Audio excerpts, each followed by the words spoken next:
All right, so now we are moving on to the dress to kill section. So this was after a big break. So this was at the 5 hour and 33 minute mark. I think the second of that mark. So this is Nick Piers, who was the system design level 4, and then Armando Lira, who is lead character technical artist. So this was a really cool section, folks, because this is like a lot of the MMO stuff that we kind of take for granted, because, you know, there's just set classes, right? Like you play something where there's like wizards and then mages, well, wizards or mages, I mean, and then you have like the barbarian or the fighter or the, you know, whatever. And if you play D&D, then you know there's like a lot of roles, right? But this is doing it a little bit differently with specializations. So they're not classes, they're not limited. It's only for the armor you're wearing, right? So you could still do other things while you're wearing these clothings and armors, but it gives you like a little bit of MMO min-maxing. So you can determine your play style for that particular day based on what you want to wear, or multiple times of the day if you want to change it, you know. And then you could work through the universe to find all the gear parts and blueprints, and we'll talk more about blueprints later. Actually on day 2, I think day 2 is where we get into the blueprint stuff. And then you can't buy them all from the store, right? So it's not like all this stuff isn't gonna just be like, oh, I'm just gonna go buy it all, right? Armor and clothing, you can mix now, so you can have this whole like armor and clothing mixture, and maybe it gives you some of this, or maybe it gives you like some of the good stuff from the armor, or you're just putting the clothing over the armor, right, just to make it look different, right? Because I don't think they're gonna have that traditional system, which I was kind of hoping they would. I was hoping they'd have that system where you could kind of like wear the armor and then give it the stats of another armor you found, so then you could always just have the exact look that you wanted. But I don't think they're gonna go for that. I think they're going to be like, well, you can wear the armor under some clothing or something like that. But I do really appreciate the stat thing where you can choose the look and then you just transfer the stats. So hopefully they have a function like that. They haven't announced that, but I would love for them to have something like that. But either way, even just having the armor and being able to put clothing on it or around it or over it or putting clothing underneath it, I think that's really cool. Like that they know that people are going to want to mix those two things. And clothing will have some specializations too, but mostly we'll be talking about armor. And I think the word that they're calling, you know, they talked about star cloth in one of the previous Star Citizens, and this one's called star wear. So star wear is essentially customizable gear. So like they said, you know, clothing on armor and armor on clothing, or just no clothing at all if you're one of those people. And then dynamic functioning of the clothing, right? So each clothing, each gear, it has a purpose and intent for each piece of the clothing. It's to keep you warm, it's luxury, it makes you look like a VIP or whatever, right? And then some clothing gets a modest armor value. So obviously there will be certain clothing that it's so close to armor that it looks like it should have armor value, and they're just going to give it that modest armor value. Now it's not going to be as good as like traditional armor, but yeah, it'll have some limited armor values, right? And then I can imagine and the distinction between clothing and armor matters, right? And I'm going to talk about that in here in just a little bit. But the armor is adjusted for specific uses, and so will the clothing kind of be this kind of more open thing, right? And so let me talk about the types of armor, and specifically the leader, which uses civilian clothing. Now, like I said, civilian clothing can have some armor value, so don't think that the leader is just out here not wearing anything with armor protection, right? It just means whatever they're wearing, the armor protection is going to be a lot less than all the other people of the crew, but it's for a reason, because when you're wearing clothing, you have access to certain things and you have full mobility. So let me give you what they said. So you can equip primary weapons and access restricted areas while you're wearing clothing now. So you'll have little attachments for your guns and stuff like that just on your clothing without having to put on armor. You'll be able to conceal small weapons in your clothing. And then they introduced the PMSAGE score. And from now on, unless they add some more letters in there, we need to call this something. So I'm going to go with PimSage, your PimSage score. So now when you walk up to a person and you're asking them about their clothing or their armor, you say, what's your PimSage score? And then they'll tell you. And then it'll be a collection of 6 numbers, right? 153000, right? That's what it is for civilian clothing for the leader, right? Let me talk about what PIMSAGE stands for. So, PIMSAGE stands for protection, that's the first one. Mobility, that's the second one, that's PM. Then SAGE, right? So S, right? That's your stealth score. A is your active scan. G is for your G-force resistance, and E is for EVA. So PIMSAGE, PM, SAGE, that's what they all stand for. All right. So 1 is the lowest, or no, 0 is the lowest, and then 5 is the highest. All right. So as far as what people can have. So the leader wears civilian clothing. They can equip primary weapons, access restricted areas, conceal small weapons in their clothing. And their PIMSAGE score generally for civilian clothing is 1 for P, 5 for M, 3 for S, and then zeros for the rest. So that means they have a protection level of 1, which means it's not 0. They have some protection, but it's very little protection. They have M for mobility. That they have the highest mobility because they're wearing clothing and not armor. So that would be a 5. And then for their stealth, they have a 3, which isn't the greatest, but it's not bad either. So they can be pretty stealthy because they're just wearing civilian clothing. And then they don't have any active scan because that requires armor. They don't have any G-force resistance because they're just a human in clothing. Nothing is providing them resistance, which you would need armor for. And then they have no EVA capabilities because it's just regular clothing, and EVA requires a suit feature. So the biggest suit feature for the leader of clothing, the leader who wears civilian clothing, is the wearer has full mobility on foot and when piloting, and they can access restricted areas. Restricted areas will now be if you are wearing certain gear, or if you're wearing any gear, you may not be able to go into those particular areas. And also you wouldn't be able to conceal any weapons because you're not wearing clothing, you're wearing armor, and all your stuff would be visible, right? So that's the first one, leader. PIMSAGE score 153000. P1, M5, S3, A0, G0, E0. All right? Try to keep track. So the PIMSAGE score, again, I'm going to go over it one more time because I don't want anybody to get it wrong when we say these scores, because we're not going to say it again. We're just going to say it one more time. So PIMSAGE score, PMSAGE. P is for protection. M is for mobility. S is for stealth. A is for active scan. G is for G-force resistance. And E is for EVA. So I'm going to actually talk about what those are, and then I'm not going to mention them again because I know I've said it a bunch of times already. Protection, that's the amount of damage resistance you kind of have, and it's going to be a little bit more than that, but I'm just going to give very basic descriptions. Mobility, that's how quickly you can move and how swiftly you can move, right? Like how agile you are. Then there's stealth, that's how easy you are to be detected and seen.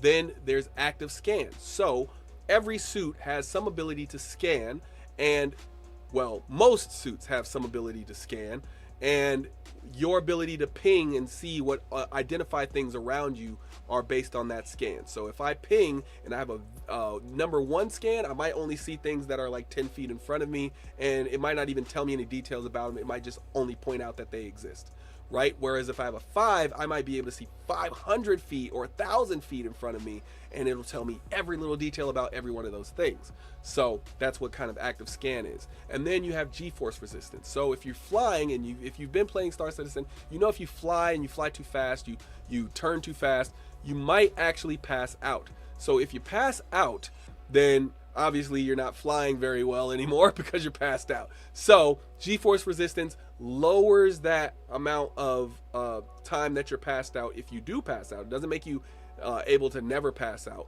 but it lowers the amount of time you stay passed out. It lowers the gray out time, so like when your screen changes colors, it lowers all of that. And then it reduces your ability to pass out, or I guess it increases your resistance to passing out. That's the way to say that. So basically it takes you longer to pass out. It takes more extreme maneuvers to pass out, things like that. All right.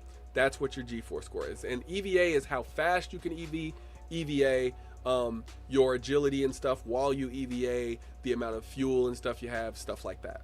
All right, so that's PMSAGE. All right, that's it. That's it. I'm not gonna say it anymore. Just gonna say Pimp Sage, and that's what it is for the rest of forever. And you heard it here first, or maybe I hope. I mean, I'm sure somebody else will say it, but I'm pretty sure you heard it here first. Full suit feature, right? For the leader wearing only civilian clothing was that they had full mobility on foot and when piloting, and they could get into restricted areas, and they can conceal weapons. All right, now we're moving to the pilot. So the pilot wears the pilot undersuit. Their full suit features are they have an MFD cast into their visor. So, or the MFDs of whatever they're flying cast into their visor, so they don't have to look around to find out all their statistics. All that stuff is in the visor, right? So if they don't have to look down and over here, it's all in their visor all the time, right? And then they have added G-force resistance. They don't have the most G-force resistance, but they are more, their armor is more focused on that. That means they're giving up a little bit of protection because they are, you know, wearing light armor, because pilot undersuit is not really armor. It's just an undersuit. It has some armor on it, so it has some protection, but you can see it's the same protection as the person wearing the civilian clothing, so not much at all, really. And then their mobility is not quite as good as wearing clothing, but they do have mobility, because it's like I say, it's like I'd say it's one step above clothing, as far as like it's armor rating, but it's not protection rating. So armor rating and protection rating are not the same thing. And so mobility is a 4 instead of a 5. The stealth, it's not great at stealth, but it's kind of middling at stealth. It gets a 2 score for that. And then for active scan, it gets a 2, so it can do it at the basic level, slightly above the basic level, I'd say. And then at the G-force resistance, I already talked about it. It has really good G-force resistance, not the highest though, but its EVA is the highest. That's going to be the best suit to EVA in. You're going to move fast, you're going to have a lot of fuel, you're going to be able to do the most that any EVA person can do in that suit. So you can imagine being a civilian. If you're in civilian clothes, you can't do EVA at all, you can't do active scan at all, so you got to stay your butt in the ship, right? If you're the pilot, you're going to be the one that they're going to say, hey, go EVA and figure this stuff out, right? But you don't have that much protection, so it's going to be like you're probably going to be doing the safer EVA stuff just so you can get it done quickly, right? Then there's the driver, who wears the racing flight suit. Now, this has suit features where it has the best G-force resistance, so more than the pilot. Then it has great oxygen and thermal protection to race when exposed to the elements. So you could just wear this suit, and all those hover bikes that aren't covered, well, now you know what you have to wear when you're in those, because it has great oxygen and great thermal protection, so you don't have to worry about whether it's cold or hot. Put on a racing flight suit, you're good to go. And it has no protection. So wearing a racing flight suit, you are not protected from anything. It has less than civilian clothes. So maybe you might be able to wear civilian clothes under it and give you some protection, but no, I don't think that's even going to be the case, because I think these things are going to have to be kind of, you know, stuck close to your skin. Maybe that might be, I don't know. But it does have a high mobility score. It has the same mobility score as the pilot suit. And then you have the stealth area for it, so it pretty much the exact same as the pilot suit as far as stealth and its ability to do so, but it has no active scanning, whereas the pilot suit does have active scanning. So that is a little bit worrisome because of that. No active scanning in your racing, I don't know, it might not be relevant to your particular race, but the G-force, obviously that's great. But I think they're gonna have to edit these a little bit, because it has a 2 score for EVA. And if I compare these two, right, if I compare the PM Sage or Pim Sage score, if I compare those, right, I have better protection in a pilot suit, I have the same mobility, the same stealth in a pilot suit, I have active scan in my pilot suit, which I don't have in my racing flight suit. And then I have slightly less G-force protection and way more EVA. It doesn't add up, right? It doesn't add up. So I feel like they're going to have to change that stat a little bit. Maybe add the protection back, and maybe add a level 1 to the active scan or something. Because right now, I would absolutely wear a pilot suit instead of wearing a racing flight suit. Unless I was specifically getting in like the fastest vehicle possible. Maybe if I'm getting in like an Archimedes or a Peregrine or something, then maybe I would wear the racing flight suit. If I know for a fact I'm not going to be EVAing, if I know for a fact I'm not going to be getting shot at, because then everything else kind of is equal, but even the scan thing is still going to be a problem for me. So I feel like they're going to have to adjust that, but maybe they don't. Maybe they don't. I don't know. But I at this point, the racing flight suit seems to be the weakest to me, because of its restrictions. And this is kind of, interestingly enough, it's the same issue I have with most racing ships, is that they seem to be the weakest, but it's only by design. Like, they were made to be that way.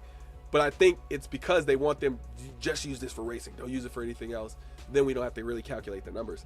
And I think that's okay. Like, that's okay to do, but I'm just going to rate them accordingly, of course. Then we have the tracker. So the tracker has the heavy hunter armor. All right, and their suit features, right? They have the best active scan for infrared and electromagnetic emissions, better mobility, but less protection and stability. So better mobility, but less protection and stability, so you can get knocked over. Then they can store more devices like deployables and throwables, right? So this would be the person that has all the gear attached to them everywhere, right? And then deployables like maybe some landmines or something like that, right? So their Pimp Sage score is, for protection they have a 4, which is great. You know, a 5 is the best, obviously, but a 4 is really, really good. Their mobility score is a 2, so they're not going to be very mobile at all, but they're mobile enough to where they can get where they need to go, and they're not super restricted. Then there's their stealth. 0 stealth. You're not getting any stealth in the heavy hunter armor. None at all. Which I thought was an interesting kind of thing. I was like, the tracker is the one that doesn't get any stealth. But I guess that, I mean, because it's hunter armor, right? So I would guess that they would get at least 1 stealth. And you'll see why I'm making that distinction when we talk about the tank armor coming next, which is heavy combat armor, because I would think that's the one that wouldn't get any stealth, but it does get stealth. So I'm a little confused, but these are just working values for these, so maybe they'll change them later, or they'll realize this later. But if I'm a hunter, I do kind of need to be a little stealthy, right? Like, if I'm hunting, right? I'm just saying, I need to be a little bit, you know. And then their active scan is a 5, of course. That's what the suit feature is, so they're going to get the best ability to see things, right? Which I find that interesting as well, because if you look at that one, and just remember that score when we go and talk to we talk about the sniper armor, right? Because I thought that was very interesting, seeing the difference between those two. So the hunter gets the active scan of 5, and then their G-force resistance is 2, and their EVA resistance, or their EVA ability, is 2. So the G-force being a 2, meaning, you know, you can fly in it. Probably not best, because it's pretty, you know, heavy armor, so you probably shouldn't be flying in it anyway. But you can, and you can EVA in it, so it's not completely useless unless you're intending to do some stealth work, because then you're going to be found immediately. And maybe that's on purpose for something that I don't know yet, so, you know. And then there's the tank, which is heavy combat armor. So their full suit feature is that they have the best damage resistance and coverage. So, you know, they're more resistant to more types of damage. Flinch, stagger, and knockdown resistance. So I don't know what flinch is. I've never seen that in the game, but I'm assuming, like, maybe you try to do something, but if the monster is too big or something, maybe it makes you hesitate. The game makes you hesitate, or something like that. I don't know. That would be interesting. But maybe if you've already seen the monster, you don't hesitate or something like that. So your experience is what makes you flinch and doesn't flinch. I don't know. That's speculation, that part. I don't know if that's what flinch will be, but it makes sense. It's an interesting dynamic. Like, hey, the more more experienced you are, the less you flinch. And it gives you, you don't have this little moment of hesitation where somebody might kill you or something might hurt you. And then stagger is obvious. Like if you get hit by something heavy, you would stagger, and if you get knocked down, obviously you got to get back up. So we get back up again. So it has resistance to flinch, stagger, and knockdown. And then there's no knockdown by small arms. So that's that's a big feature. So like no type of small arms fire can knock you down, and that's really cool. Now, what it loses? Well, let's talk about the Pimp Sage score, right? So the P is 5, right? That's your protection, 5. Your mobility is 1, which I was surprised at. Obviously you can't, I mean, I don't know if a mobility score of 0 would mean that you can't move at all. Or if that would mean you have like basic walking mobility. But I don't know. So maybe 1 is the lowest that particular one can go, because I would assume this one would have the lowest of the low in that. But it has a stealth of 1, which I thought was really interesting. Why does the tank need stealth? That's the one that's taking all the damage on purpose. It reduces the ability of the tank to aggro, if I'm not mistaken. I would rather that this one had the 0 stealth and that the heavy hunter had 1 of stealth, or maybe even 2, because it's a hunter. So that was a little weird to me when I saw the stats up there, but this is why we go through this stuff, right? So maybe CIG put the wrong number up there, or maybe CIG sees this and they're like, hey, maybe you're right. Then you have the active scan. So this has a 3 for active scan, which is like the average amount that it's a pretty good amount, actually. I would say 2 is probably average. 3 is probably a little better than average because 0 exists. So 3 is a little better than average. And then it has a G-force resistance of 1, so not very much. Slight G-force resistance and no EVA. That's what you give up. You give up your ability to EVA once you put on the tank. Now, they're giving me a reason to get both of these, right? Now, I would have said I would just get the tracker. If it had even 1 of stealth, I would get the tracker, the heavy hunter armor, and I wouldn't even think twice about the heavy combat armor, because I'd be sitting here thinking like the heavy hunter armor has 4 protection instead of 5, which isn't that big of a difference. It has better mobility, not by a lot, but it has at least average mobility, right? And it has better active scan, has the best active scan actually. It has better G-force resistance, and it has the ability to EVA. So why would I even touch the tank armor? Because it has a little bit of stealth, and the tracker armor has 0. And so that's what I'm thinking is the reason why they didn't give it the stealth. But I'm like, you didn't have to balance it that way. You could have just said, you know, we'll give the tracker armor, it'll keep the 4 rating, but maybe, and it'll keep the better mobility, but maybe it gets a 1 for G-force resistance and the tank gets the 2 for G-force resistance. Or it's the one, the tracker loses the EVA and the tank gets to keep the EVA, or something like that. I just think the stealth fits a little bit more with the heavy hunter. But hey, CIG, you know, you do your thing. Sniper. This was probably one of the weirdest ones to me. Not because it's like wrong, but because I thought it was a little weird for me. I get some of it, but some of it I don't. All right, so the full suit feature for the sniper who wears the light stealth armor. I haven't seen medium armor in there anywhere, so I'm assuming that maybe it said heavy hunter armor though, so it's just light and heavy. I didn't see medium armor in there, so maybe there's some classes that they haven't mentioned yet, and they'll talk about those on an ISC or something. But full suit features undetectable and active scans. That I love. So this is the stealth suit, and it has very high mobility, so it has a 4 for high mobility. Obviously not going to get the best mobility out of it, but a 4. And it has a protection score of 2, which is decent, right? So the P protection score is 2, so that's decent. That's about average protection. The mobility rating is 4. That's really good. You can move almost as though you're not wearing, like you're wearing a flight suit or something.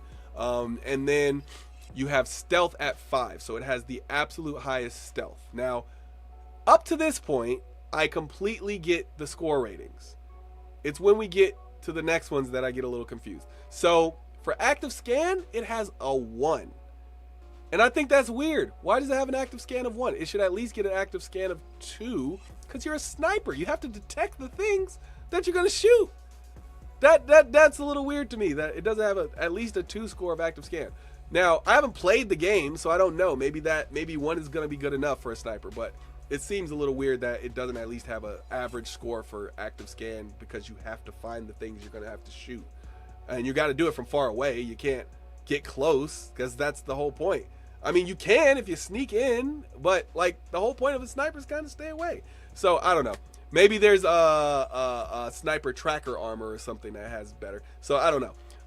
But then you have the G-force resistance score. Now, why are these low? The G-force resistance is 2 and the EVA is 1. I don't understand those at all. I would say G-force resistance should be 3 and the EVA should be 3 for both of those.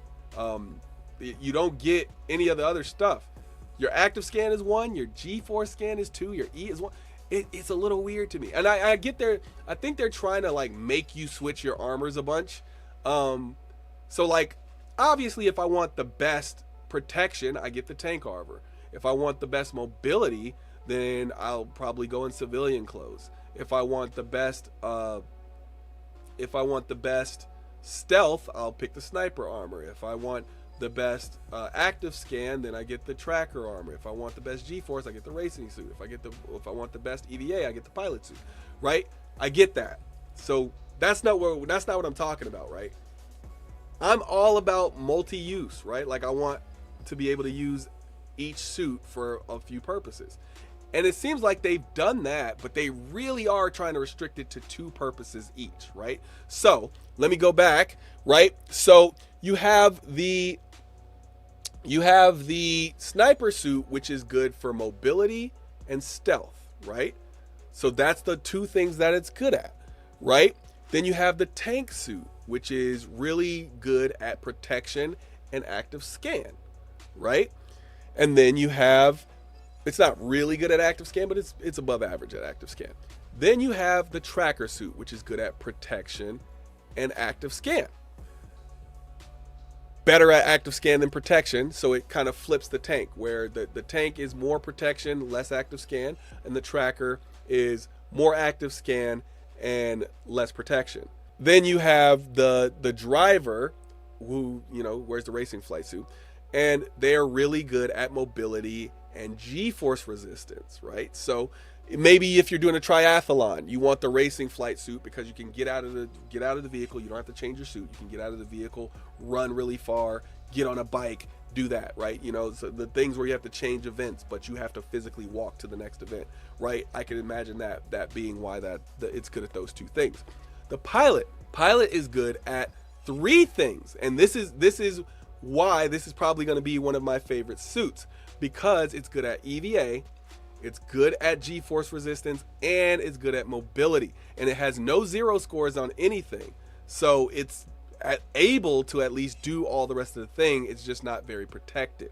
So yeah, the pilot undersuit is, now maybe you could wear the pilot undersuit and then put something else on top of it, I don't know, but I thought that was really cool. So it seems like most people should be popping on a pilot undersuit and then figuring out the rest later, right? So because it has great EVA, great G-force resistance, and great mobility, that's the number 1 suit that everybody should have. So if you have only 1 suit locker, then, well, you should be wearing the pilot suit when you get in, but then you have a suit locker for your secondary thing, right? And then I don't want to skip the civilian clothes. So civilian clothes is really good at mobility and stealth, right? Mobility first, stealth second, whereas the sniper suit was stealth first, mobility second. So there you have it. So they want each one of these, it seems like, to be good at 2 things, except for the pilot suit, which they kind of slip past. But I think you could have a few that are good at 3 things. And Also, this might just be tier 1. So this is all of my comments that I've made about the types of armor were based on whether they were, I'm just seeing how much time we got. Ooh, we're at 2.5 hours of actual recording time now. I don't know if that's what the video will say, but that's how long we've been recording. So we're pushing through. But imagine if all of these scores are based on the tier 0 or tier 1, and then you can upgrade them to have better scores in other areas. If that's the case, then all these scores are acceptable, because then I get it. But if that's not the case, then I have some issues, and I think I've made them very clear.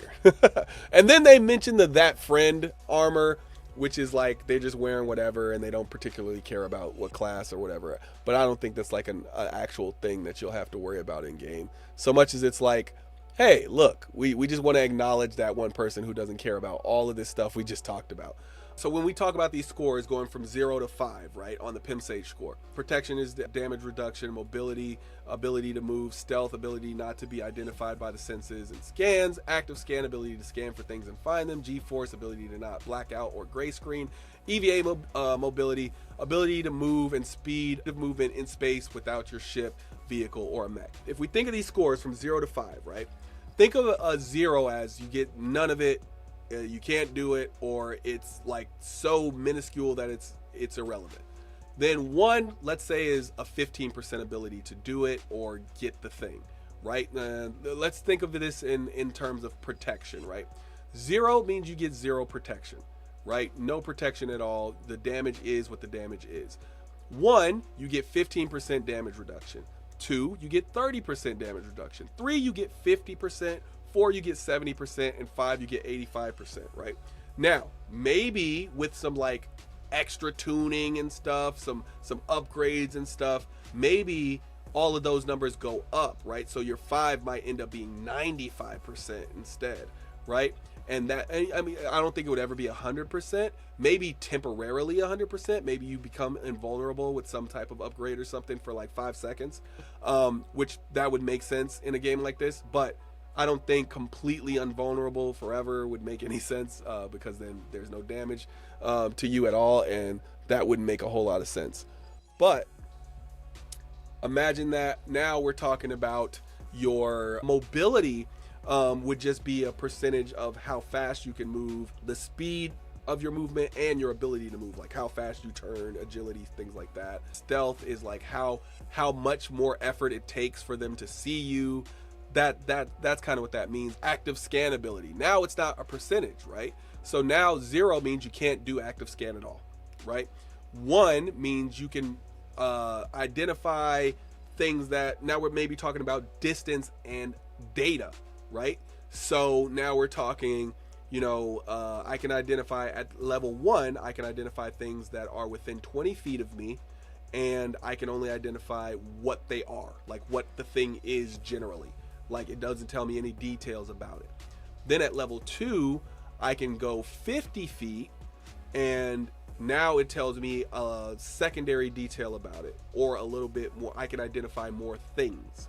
At level 3, now I can go 100 feet, and it tells me a lot of things about it, but it doesn't give me like unique details that are only perceptible to the best, right?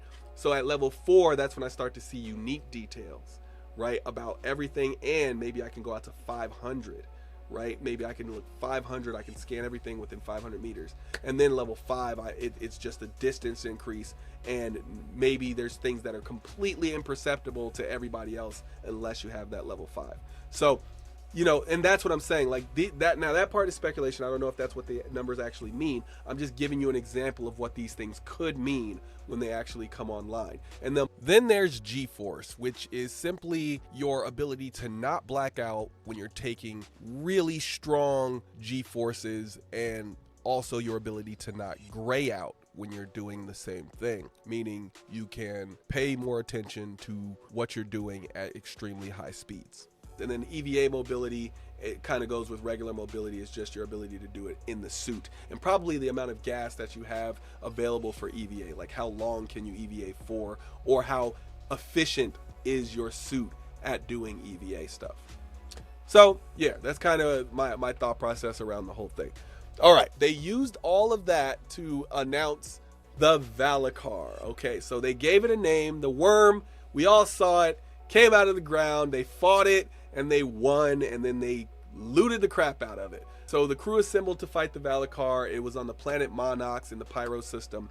And yeah, they said, you know, they had done this like that guy thing, and then they did that worm thing, and it was the Valacar. It's pretty cool. The way it is drawn out is by ground vehicles. So all those people who said you don't need ground vehicles, you need at least one. So go out there, get yourself an LTI ground vehicle, just one. You don't need all of them. You know my 5 that I like. But yeah, go out there, get yourself a ground vehicle. You're gonna need at least one to bring the Valacar out, which is gonna have some stuff that you're gonna need when we talk about day 2.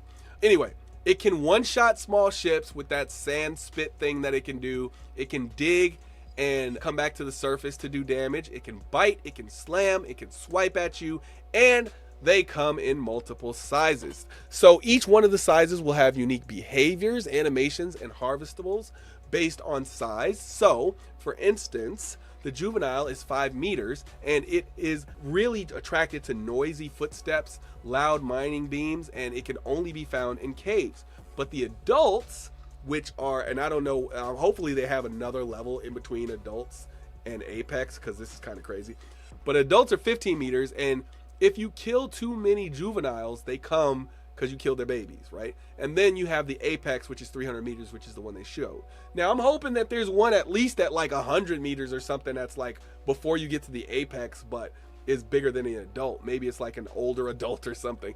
But I'm hoping that they have one level in between that, because it goes like 5, 15, and 300. That's crazy. That's a massive difference anyway. But maybe they add that middle level in later or something like that. Maybe they'll have young apex and older apex, and the younger apex and maybe they'll come in the range, right? So maybe an apex can be anywhere from 100 to 300 meters, and the 300 meter one is just like the rarest one, the biggest one. And then they can all be found in multiple areas. They have extremely valuable loot, the apex one, of course, and 300 meters is bigger than an Idris. If you saw that, 300 meters is bigger than an Idris.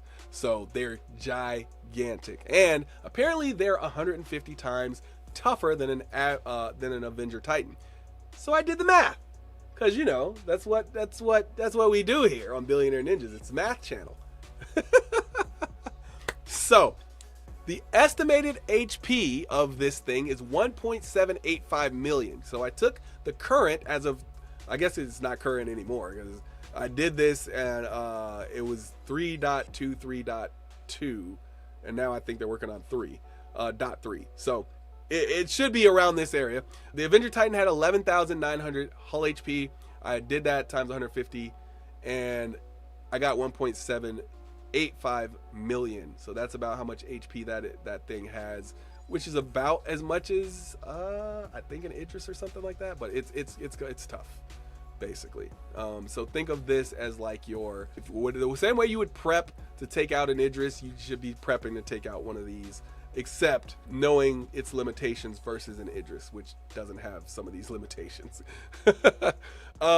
So basically they used all of that, you know, telling you about the classes of all the things, and telling you about the Valacar to introduce that monster hunting is now going to be a full job in the verse. So there's going to be different Valacar variants. There's going to be a swamp variant, an underground variant. There's going to be this whole fauna matrix that they did. They actually showed 30, well, I think it was like 60 different characters. However, if you look really closely, it showed 60 characters, but it is like really only like 20 characters, but then there are variations of those 20 characters. So I should have a picture of that one up here. And yeah, if you look really close, it's like 20 different characters, but then there's like variations of each one of those. Well, I say characters, but I mean fauna, the animals. All the creatures are defined. There's a diverse ecosystem.